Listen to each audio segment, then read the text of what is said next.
Clint Cosgrove, Rivals national recruiting analyst, with a very special guest, the nation's #1 offensive tackle in the 2024 class, Ian Moore.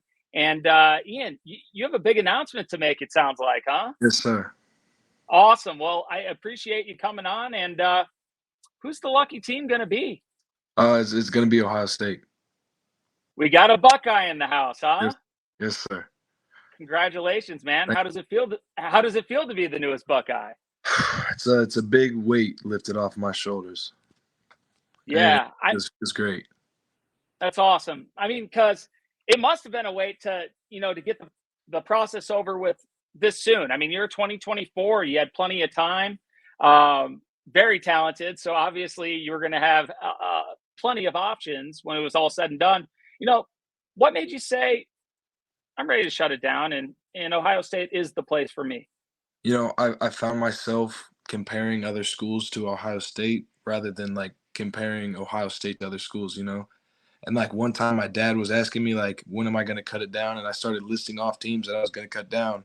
And I listed every team except for Ohio State, and I didn't even realize it. So then I was like, I guess this is a sign that I probably should go here. That's pretty cool. So your mind subliminally told you that Ohio State was the place to be, and I think it says a lot about your thought process that you were comparing schools to Ohio State and not the other way around. Yes, sir. That's pretty cool. Now, throughout the recruitment, people commit to places for different reasons.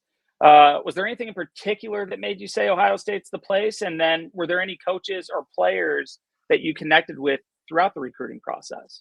I mean, I'm not like, obviously coaches mean a lot. I mean, they're going to be teaching you new life skills, teaching you football for 4 or 5 years. But coaching, it's a business. It changes. I mean, so when I look for a school, I don't look for coaches. I mean, sure, they're important. I love the coaches at Ohio State. But when I step foot on campus, it just feels like home. And that's what I mainly looked for, is that when I stepped on campus, like I could stay here for 4 or 5 years, ups and downs of life, and just ride it out. That's huge. I mean, you're wise beyond your years with that. I do think it's important, especially with college football being a business, and kids are understanding that more and more now with NIL and coaches jumping, players jumping, all of that, and just a place that you feel at home. And regardless of football or not, that's a place for you. Says a lot about your decision and your approach to the recruiting process, which is pretty darn cool, man. You don't hear that much these days. I feel like a lot of people get caught up in a certain coach more than the school and the atmosphere and the fit. So, Sure. How about this? Next plans as Ohio State's newest commit?